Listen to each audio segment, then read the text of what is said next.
it's Haley, and I'm doing my presentation from here. Usually we would have, a board to look at and things like that. I don't know if this helps you or not, but I have my iPad and it's, quick and easy for me to slide through my notes and things like that. It also gives you like a view of what I'm going through in like the PowerPoint, whatever. So doing it on here, basically I talked about sanctuary cities, and it was really interesting to be able to form an educated opinion from the time I started to the time I ended. Because in the beginning, I jumped to conclusions, everybody does. But like I read about sanctuary cities some, and I've heard about them, and like I got some other people's opinions, and I was like, I don't understand them. I don't know why they're a thing, things like that. But after doing all the research for the paper and everything, it's really cool to be able to form my own opinion based on what I've read, which is really cool. And that brings me to my next slide. So basically, instead of debating if as a whole sanctuary cities are morally permissible and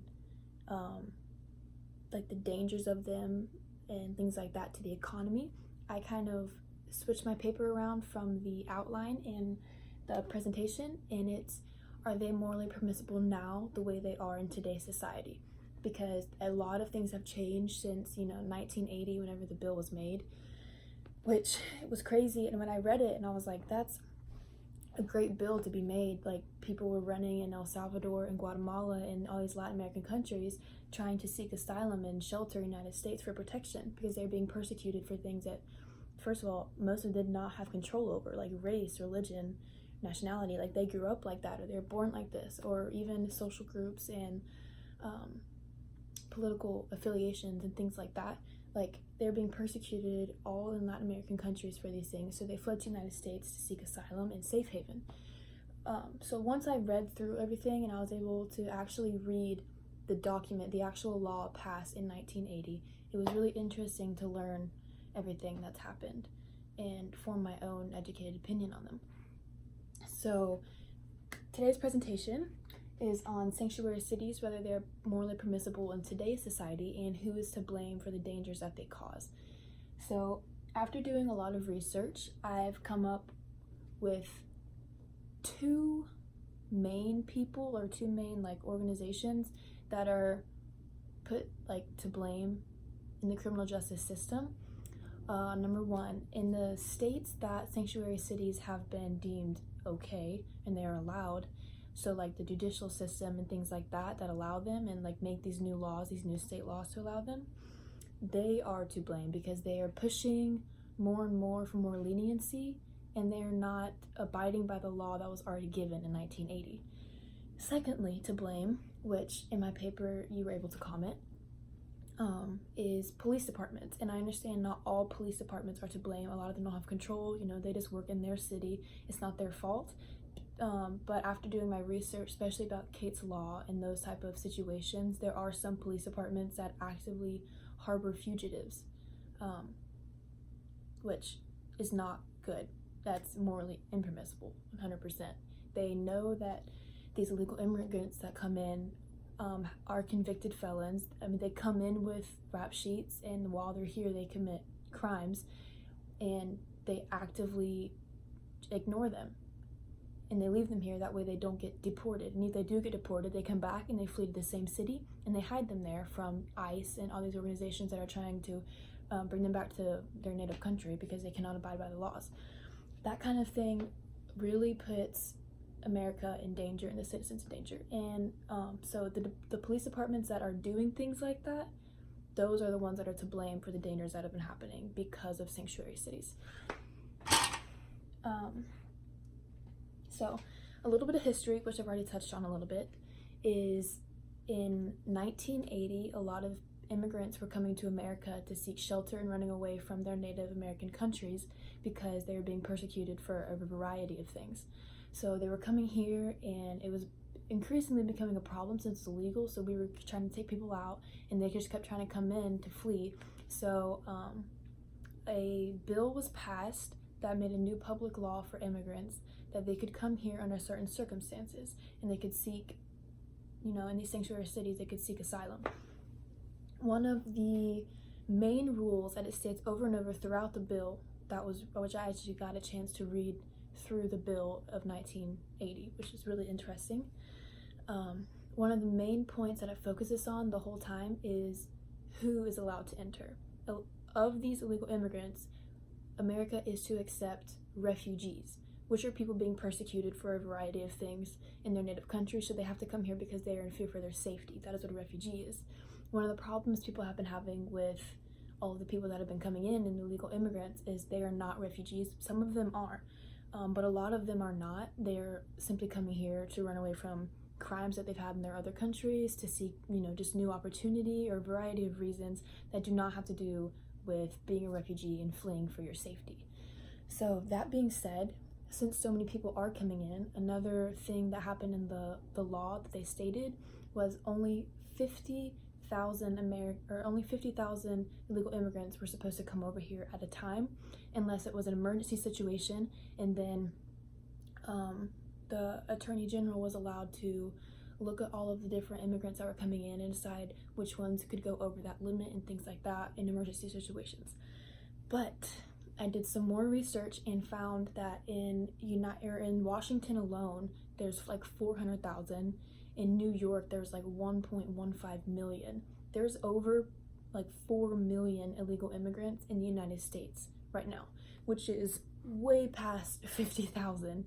So that's another main issue that we're going to talk about in one of the next slides of the cons, is population control, things like that. People are scared for those kind of reasons because there's so many illegal immigrants over here. Not only are some of them a danger to the society, but it goes way past what was originally dated to be law, which is 50,000. So, Kate's Law. This was super interesting. I loved reading about it. So in San Francisco in 2015, a 32-year-old woman named Kate Steenel, I'm pretty sure that's how you say her last name, was shot and killed. She was walking with her dad along a pier in San Francisco, not doing anything, risky, and a man by the name of Francisco Sanchez, it's kind of cool because, he lives in San Francisco and his name is Francisco Sanchez, but he actually shot and killed her. He pleaded not guilty because he said he found the gun and it was an accident and just went off, but he already had 7 felonies and he had been deported 5 times. And actually something else I found out while I was reading the bill was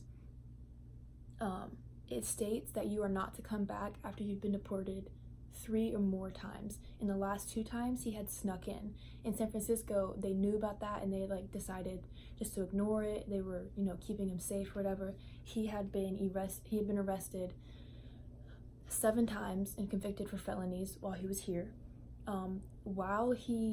During the time period that he shot Kate, he was actually on probation in Texas for sneaking into the border. And he had recently that March been caught with illegal drugs and a bunch of things like that, which the San Francisco Police Department dropped the charges and said that there was I forgot their reasoning. It was they didn't have enough evidence, but other people said they had done this before and they were just trying to create a safe place for Francisco Sanchez to live. So that being said, he had a long rap sheet. Everybody knew he was already a danger to society, and everything that went down caused the death of Kate, which was not necessary at all, considering most of the things that happened in Sanchez's life broke the law. During this time period, he had been deported, all these different things, they broke the 1980 bill law. So he shouldn't have been here in the first place. Case law continued. So the cons, there's a lot of cons. I'm at 9 minutes, I'm gonna try to hurry. There's a lot of cons, and there's also a lot of pros, 2 different sides. It's a major debate in America right now. Some of the cons that I have written down are, like I said earlier, people have a problem with population control, things like that, but that's one of the minor problems. One of the major problems is safety, because they're allowing new immigrants to come in that have had previous rap sheets, even in their own native countries. They have serious criminal charges here and in their own native country, and they're still being allowed to seek asylum here after so many, which becomes a danger to society. As Kate was shot, these things happen and they shouldn't have because they broke the law. So one of the other main problems people have with this is the fact that sanctuary cities, not just the safety of them, but that sanctuary cities are a thing at all, which is very debatable. A lot of people debate this because basically the state has the authority, I guess, to override federal laws, which a lot of people don't agree with. They're like, you shouldn't be able to override federal laws because that just creates too much divide and it gives the state way too much power. If the state can override and veto any laws that they want to and make their own based on whatever they feel like, then it's not only a safe it's not safe, but they have way too much power and it's going to create way too much divide, which, starts fights and wars and things like that. So they don't believe that the state should have that much power over federal law. Some pros. There's also a lot of pros. A lot of people are fighting for sanctuary cities and more leniency in it. One of the main things, which is complete opposite of what we just talked about, is they believe the federal law has too much power, and since individual states are owned by individual mayors and they have their own, like judicial system, like all these different types of things, they should be able to make their own laws. Like there could be a guideline in the federal lawmaking, but when it comes to finality or like the final say, that the state should actually have that. So that's one of the main ones. A huge one that people talk about all the time is they believe that it is inhumane for us to deport people and things like that back to their original lives if their lives are much better here. But not only that, a lot of illegal immigrants that come over here have the chance to make a home, start a family, things like that. Even if they break the law, they get deported, which people think is inhumane and cruel because we are tearing them away from their family. So that's one of the other things. And lastly, one of the main pros is people believe it's a form of racism, being like trying to deport illegal immigrants, even though they have no want to be a citizen here. They have no intention on ever becoming a citizen. They just want to live in a sanctuary city and not have repercussions. So they believe that's a form of racism because we're discriminating against race and nationality and many things like that. Yeah, I have on here, America is known as the melting pot of the world, obviously. So they believe that if we accept more of them, that will create more diversity, which is better for the country. Some problems that all of these things pose, I have a slide about the limitations, just like how far is too far for sanctuary cities and things like that. So I wrote down some questions that I have that I couldn't find answers to, and I don't know if there is a right or wrong answer. But some limitations would be, is it morally permissible for, say, a police officer is like out patrolling or something, or somebody commits a crime and it ends up being an illegal immigrant that's outside of their sanctuary city, is it morally permissible for them to bring them to the sanctuary city so that they don't have to face punishment and they're like safe there from being deported?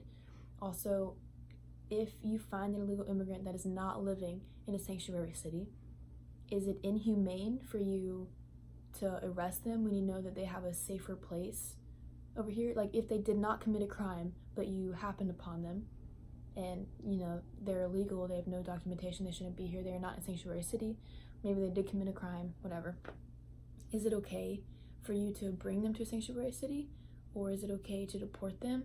Like these are morally questionable questions. And I could not find the answer to them, so those are some questions that I have. My personal opinion on the subject, which I've briefly touched upon throughout the entire presentation, is I believe sanctuary cities, they were made for a good reason. There was a limit, and we were protecting people even though they had no intention of living here.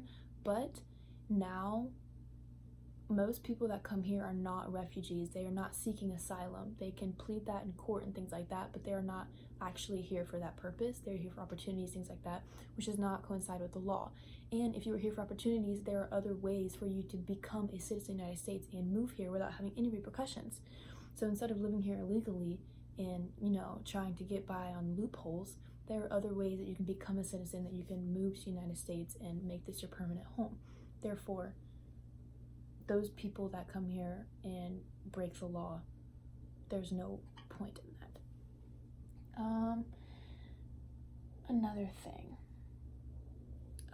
the sanctuary cities now, I believe, have run off with the idea, like the small leniency that was given in 1980. America was trying its best to be morally correct. They saw a need, they wanted to protect these people without putting their own people at harm. But I think a lot of people have, seen that and run with it, and it is becoming, they just want more and more and more and more and more, even if it's at risk of American citizens, which is not healthy and is very unsafe, and that is not morally permissible. So there's a few other things, but those are the main ones. So conclusion, I came to a lot of conclusions, mostly about my own opinion and things like that on the subject. However, there are some other opinions and other conclusions that I came to, which basically makes the entire case just an opinion. So when you think about ethics, you think about like being morally correct, things like that, which is totally, it's an opinion. Like, it's based on how you were raised, your society, your religion, your culture. All these different things are different factors in your own morals. So you can't really condemn one person for how they think or how they feel or their morals because they weren't raised the same that other people were. However, in this class, it is called Ethics of Criminal Justice. Therefore, we should abide by the ethical guidelines given in the criminal justice system, because there are many. I mean, that's what the laws are. The laws are the ethical guidelines. This is right, this is wrong, do the right thing, don't do the wrong thing. So in this case, if we are talking about what is ethically permissible in sanctuary cities, what is ethically permissible would be abiding by the law, because that is what criminal justice is. You cannot take it into your own hands because you do not have the same morals as anybody else. So if we did not have these laws, if we keep pushing them and things like that, there is never going to be any structure. It's not going to be stable. Everybody's going to be pitted against each other because we have different opinions. Therefore, the law is put in place to make a structure for us to follow. Everybody has this. You can go above and beyond if you want, but you cannot go below because that is breaking the law. So it can be seen as morally impermissible to deport, these different illegal immigrants and rip them away from their family and different things like that, all of the pros that we talked about earlier. However, for this class, it should be morally permissible to abide by the law, because it is ethics in criminal justice and they already have a set moral guideline for us to follow. That was my main conclusion. These are my references.